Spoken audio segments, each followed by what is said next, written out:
Oke, fasilitas pedestrian kita selesaikan minggu ini. Minggu depan fasilitas terkait dengan apa itu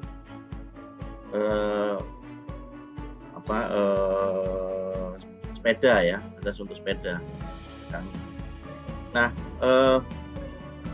kalau kita lihat di sini bahwa fasilitas untuk pedestrian itu sebenarnya ada 3 gitu ya, terkait dengan trotoar, kemudian nanti pengembangannya itu ada menjadi pedestrian mall, kemudian pedestrian crossing ya, atau penyeberangan jalan, kemudian ada penyeberangan yang tidak sebidang. Jadi penyeberangan yang tidak sebidang itu apa? Contohnya ada overpass atau jembatan penyeberangan ya, bisa overpass, bisa underpass gitu ya. Jadi sebenarnya ada 3 ini yang terkait dengan fasilitas pejalan kaki menjadi perkotaan. Nah, kalau Anda lihat di sini, ini ada di Surabaya dan di beberapa kota di Eropa gitu ya.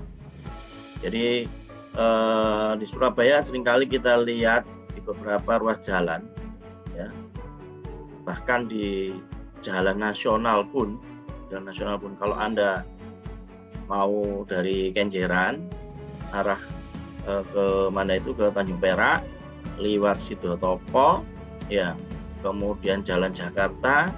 Nah, di situ akan kita lihat banyak sekali jalan itu ada trotoarnya, tapi trotoar itu tidak bisa digunakan gitu secara maksimal oleh pejalan kaki karena digunakan untuk usaha gitu ya. Jadi kalau mungkin di daerah dalam kota Surabaya sendiri sudah bagus, tapi begitu kita agak ke pinggir sedikit gitu ya, seperti arah ke Perak, kemudian mana ya ke Pote ya kan, itu kan jalan itu hampir mungkin tidak ada trotoarnya bahkan begitu. Nah ini yang seringkali akhirnya merugikan pejalan kaki ya. Kemudian yang dicontoh ini yang Surabaya yang atas ini, yang foto yang di atas ini salah satu contohnya. Jadi di situ digunakan untuk parkir gitu ya. Ini jalan ini tidak ada trotoarnya bahkan. Nah ini langsung jalan itu langsung berbatasan dengan dinding rumah seseorang ya, yang sebenarnya itu secara aturan tidak boleh. Ini namanya benkang. Benkang itu bangunannya itu mepet jalan ya. Mungkin tidak ada salurannya juga, ada sedikit saluran ya. Nah, apalagi kalau misalnya rumahnya pas di atasnya saluran, nah itu juga itu benkang yang melanggar. Dan seringkali kita jumpai di perumahan-perumahan ya, masuk rumah saya juga. Kadang-kadang kalau di mana itu di daerah perumahan terutama itu memang tidak ada yang mengawasi secara ketat gitu ya. Tapi kalau di jalan nasional, jalan arteri itu biasanya memang ada batasan bahwa jalan itu atau rumah itu dibangun harus sampai dengan GSB-nya ya. Kemudian juga di depannya ada trotoar. Nah ini kalau seperti ini kan tidak bisa ini. Ini orang kalau misalnya jalan dia harus menggunakan badan jalan sini ya, dia tidak bisa menggunakan. Atau kalau misalnya ini ada trotoar pun itu dia karena terhalang oleh mana ini di beradanya ini bongkar muat ini, maka orang akan jalan melipir di sini gitu ya, di mana itu sebelahnya truknya ini kan bahaya ya, bahaya keselamatan jalan kaki. Contoh juga seperti kemarin itu di depannya Rumah Sakit Mitra Keluarga, yaitu di Jalan Raya Kenjeran. Raya Kenjeran itu juga banyak di situ pergudangan. Nah, seringkali di situ ada trotoarnya, lumayan agak besar trotoarnya. Namun trotoar itu menjadi tidak bisa digunakan oleh pejalan kaki karena tadi ini dibuat untuk naik turunkan barang atau truknya itu parkir melintang gitu. Kalau mau masuk ke daerah pergudangannya dia parkir. Nah ini menghalangi orang yang jalan kaki untuk bisa jalan di trotoar. Nah itu enggak boleh. Nah kalau di tengah kota ada rebutan Surabaya seperti ini yang bagus ya. Trotoar itu harusnya permukaannya rata, menerus. Di beberapa kota seperti Lamongan, Gresik yang saya tahu itu sekarang ini lagi giat membangun trotoar. Namun sayangnya trotoar itu dia naik turun. Naik turun itu artinya ketika ada rumah gitu ya, dia diturunkan elevasinya. Nah, kemudian kalau sudah di pas di depan rumahnya itu pintunya itu sudah ini, dia langsung naik lagi. Nah, itu yang tidak bagus.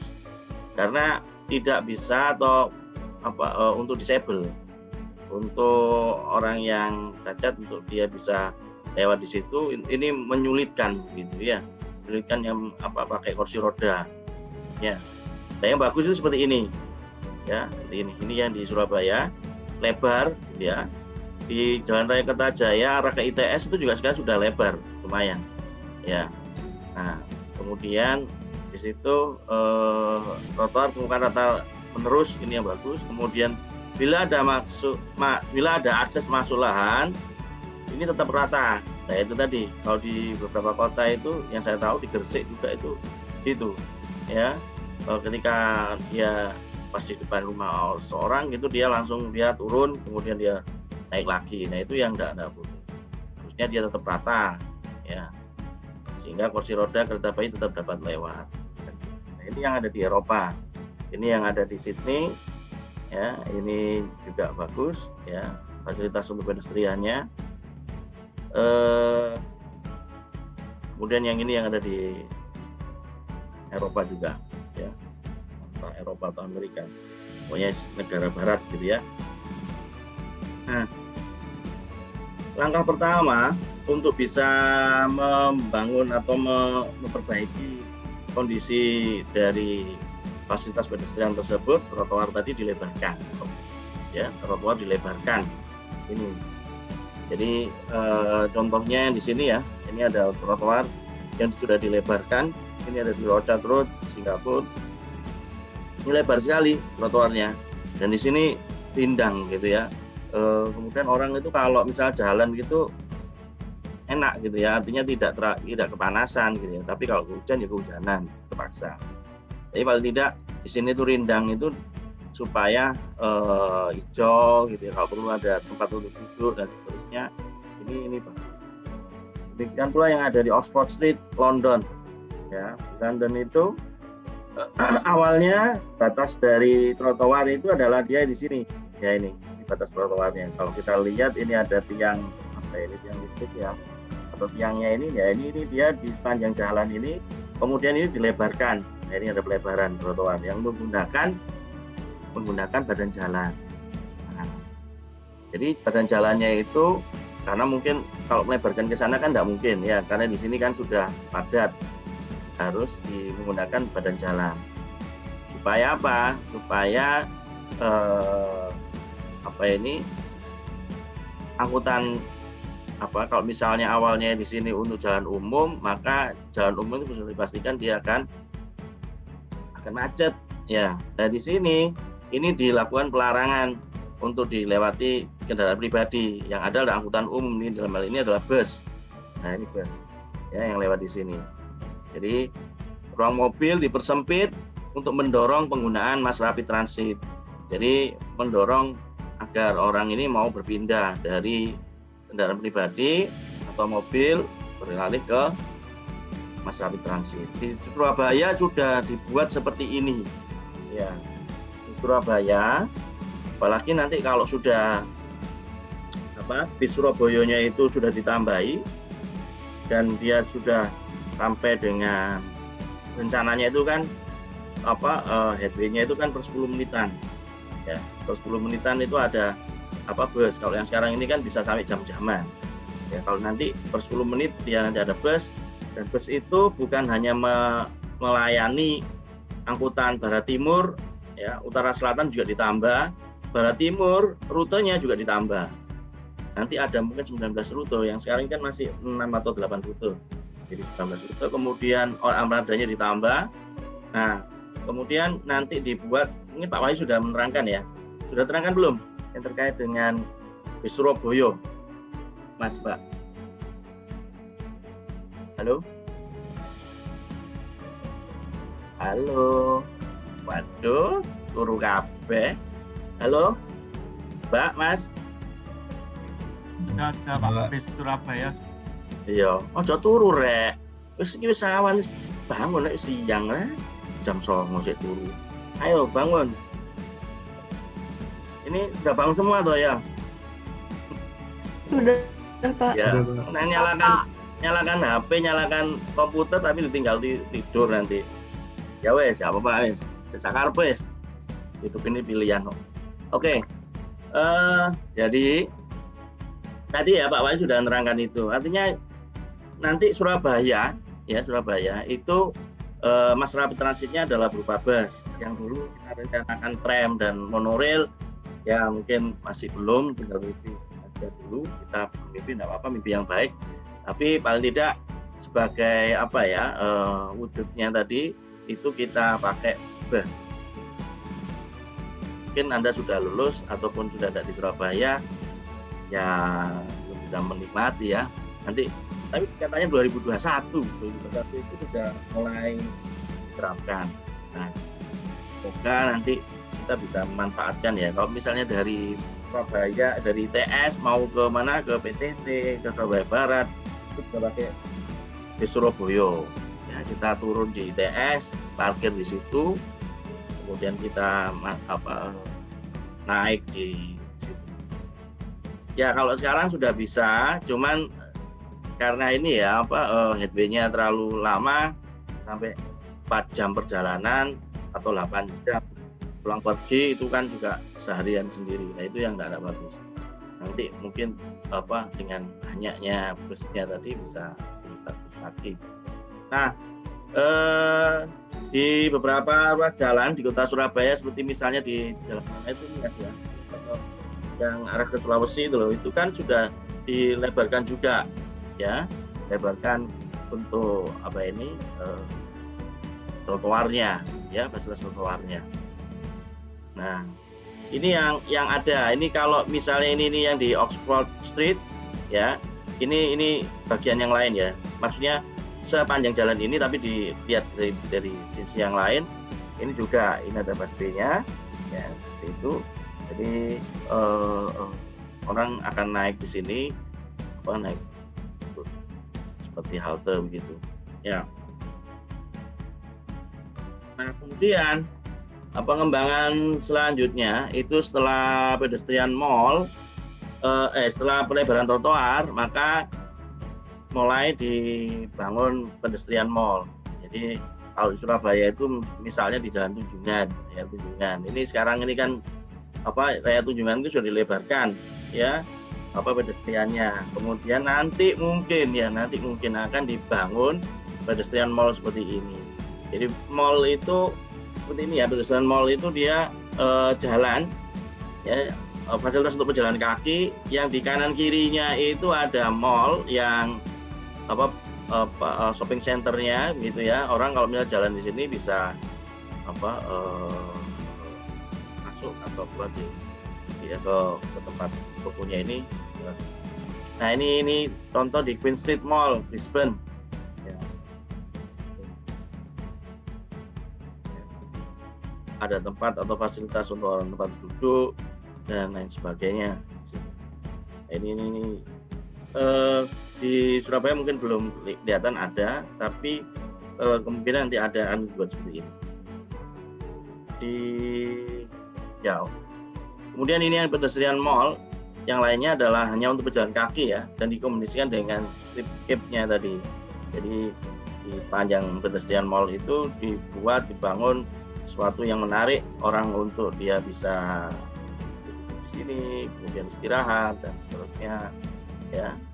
Kemudian kalau yang ini adalah Queen Street Mall yang tadi sama Brisbane. Kemudian yang di sini ini yang di perkembangan di Newcastle ya. Jadi pedestrian mall yang ada di Newcastle awalnya itu tadi ini ada tram yang dia bisa melintasi pedestrian yang mall, yang rencana pedestrian mall. Awalnya ini bukan hanya untuk pejalan kaki saja, tapi kemudian ini ditutup, yang untuk tramnya ini dialihkan, kemudian ini digunakan untuk full pejalan kaki. Jadi angkutan umum tidak boleh masuk, dan juga kendaraan pribadi, bus juga tidak boleh masuk. Ya, ini kalau pada saat malam hari ya di pedestrian mall di Newcastle. Nah ini Pak Wahyu ceritanya itu katanya tahun 91 dia itu di sini. Pak Wahyu di Paris. Nah, tahun 91. Tahun 91 kamu sudah lahir ya? Kamu lahir tahun berapa Mas Mbak? 99 Pak. Oh, 99 ya? Oh, ya ini Pak Wahyu tahun 91 sudah di Paris dia. Dia jalan-jalan sendirian, katanya gitu. Saya diceritain juga.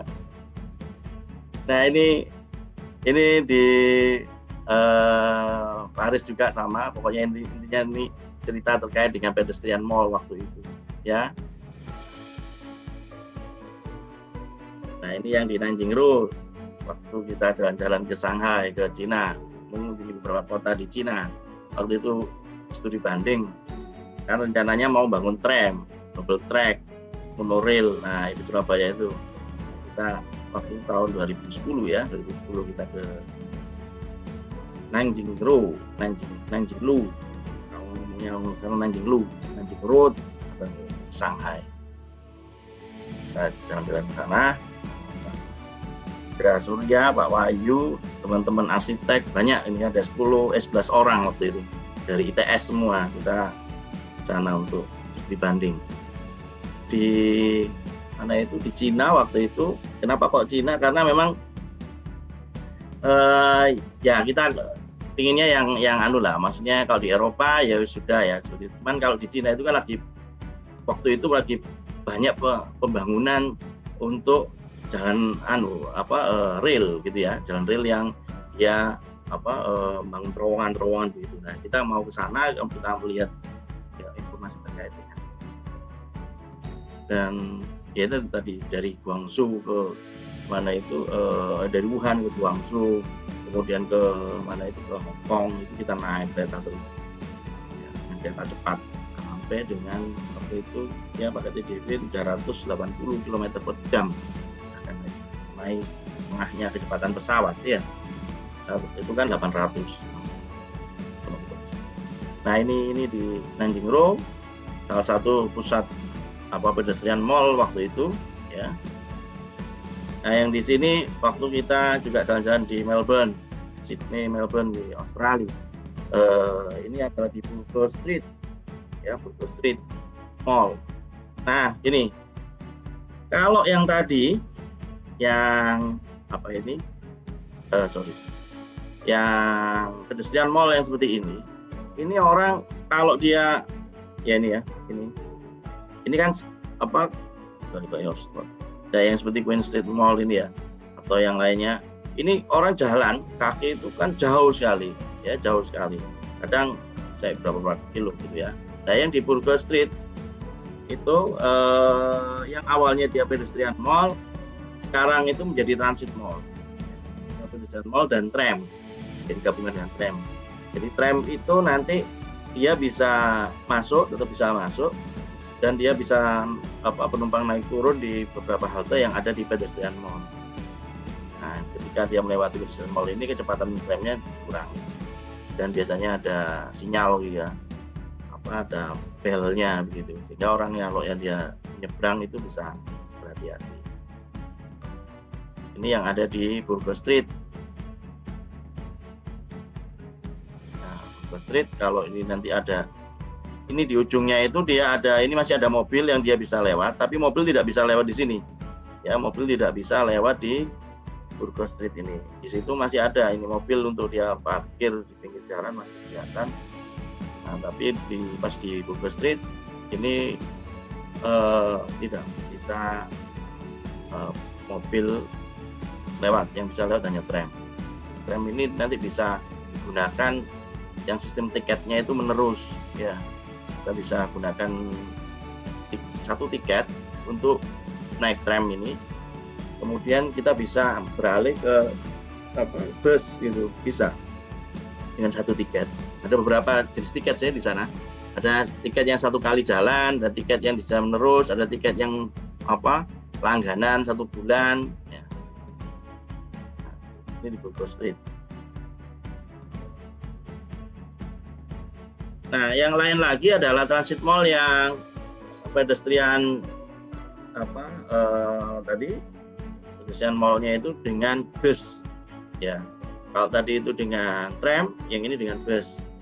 Ya, dengan bus di Newcastle. Jadi ini ada busnya ini menggunakan 1 lajur. Yang tadi kalau ini kan dia bisa 2 lajur ya, dua jalur tram. Kalau yang di sini ini cuma 1 lajur, dan 1 lajur ini untuk 2 arah. Artinya kalau ada bus yang ke sana, mungkin yang di sana diatur supaya ketika bus ini keluar nanti ada bus yang arah sebaliknya. Gitu.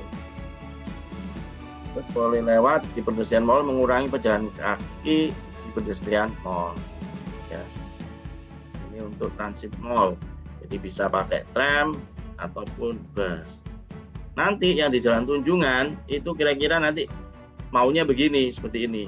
Ya, ada transit mall, ya nanti bisa lewat di situ ada bus atau itu ada tram, digunakan tram, gitu ya. Tram yang utara selatan dari Joyoboyo ke Perak, kemudian nanti di persimpangannya itu di mana itu di Polisi Istimewa itu ada jalur monorail waktu itu gitu ya, yang perpindahan dari tram ke monorail atau sebaliknya monorail ke tram, pangnya ya.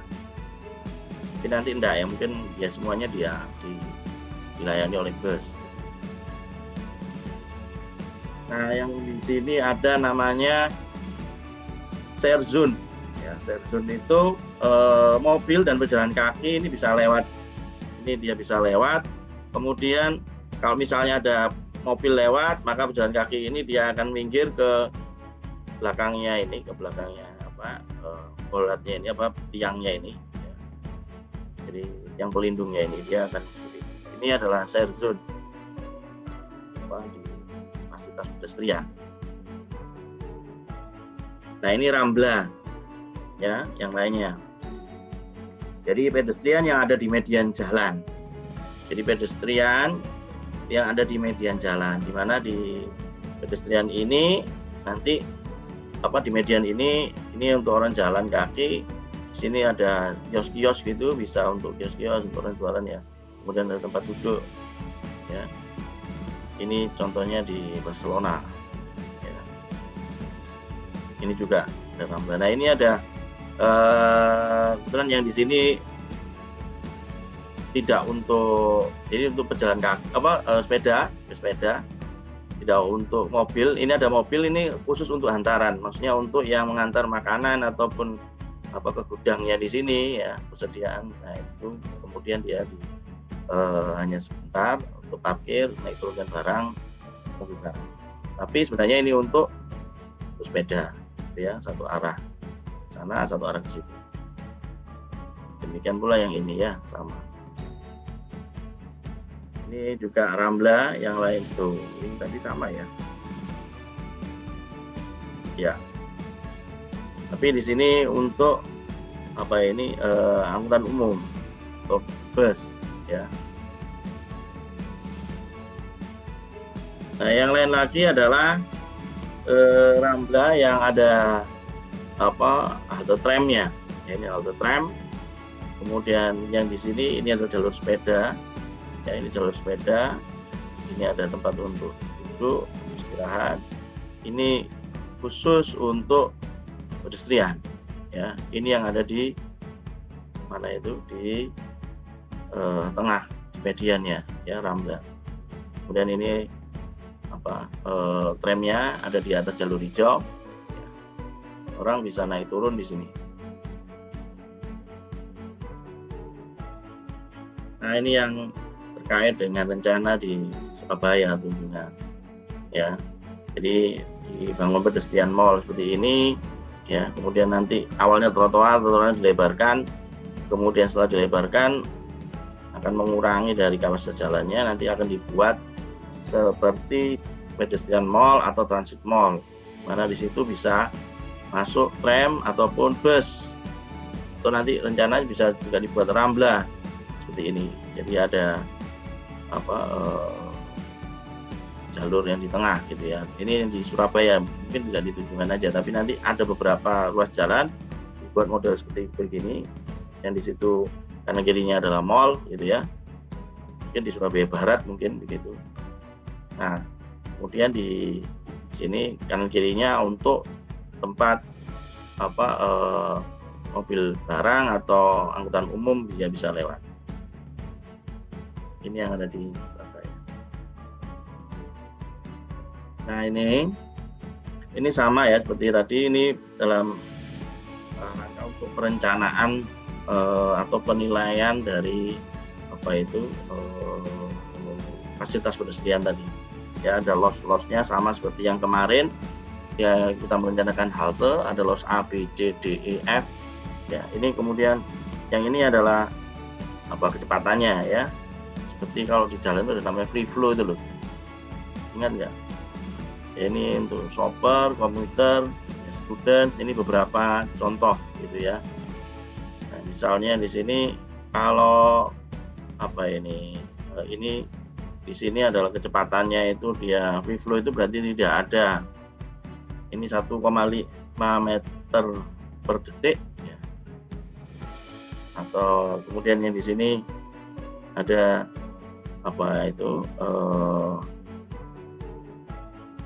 kapasitasnya ya, kapasitas dari fasilitas pedestrianmu.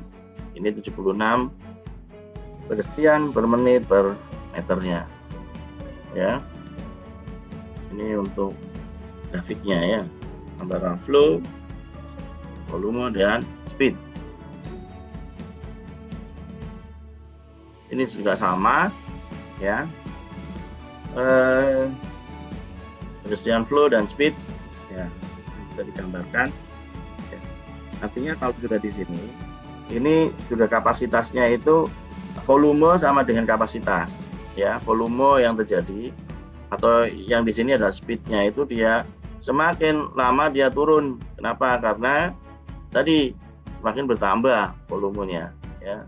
Namun pada satu saat ketika dia di sini, ini volumenya dia tidak bisa nambah lagi ya, karena kecepatannya juga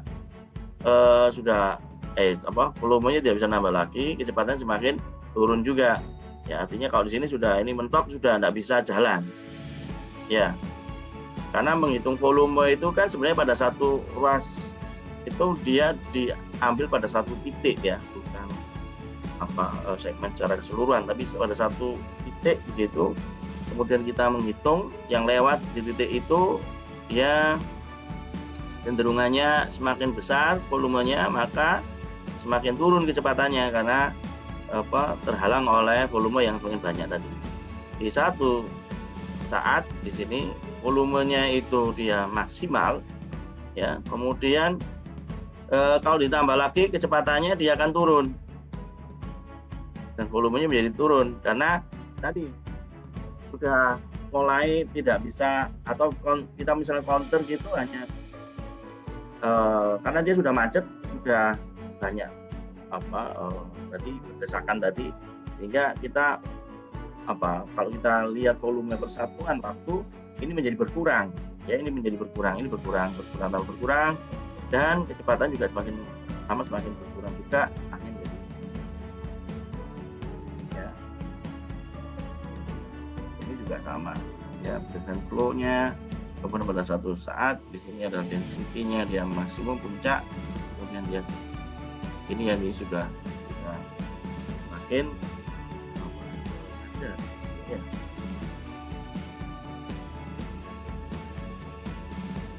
Nah, ini adalah hubungan antara density dan juga speed ya. Ini di beberapa kota atau beberapa lokasi ya, oleh beberapa peneliti gitu ya. Nah, rumusan yang ada, volume pedestrian itu adalah pedestrian speed-nya tadi, kecepatannya tadi, dengan apa, density-nya ya, density-nya. Itu adalah volumenya, volume, untuk unit flow rate-nya ya. Jadi untuk key volumenya tadi speed apa, speed-nya dikalikan dengan density, itu mendapatkan volume.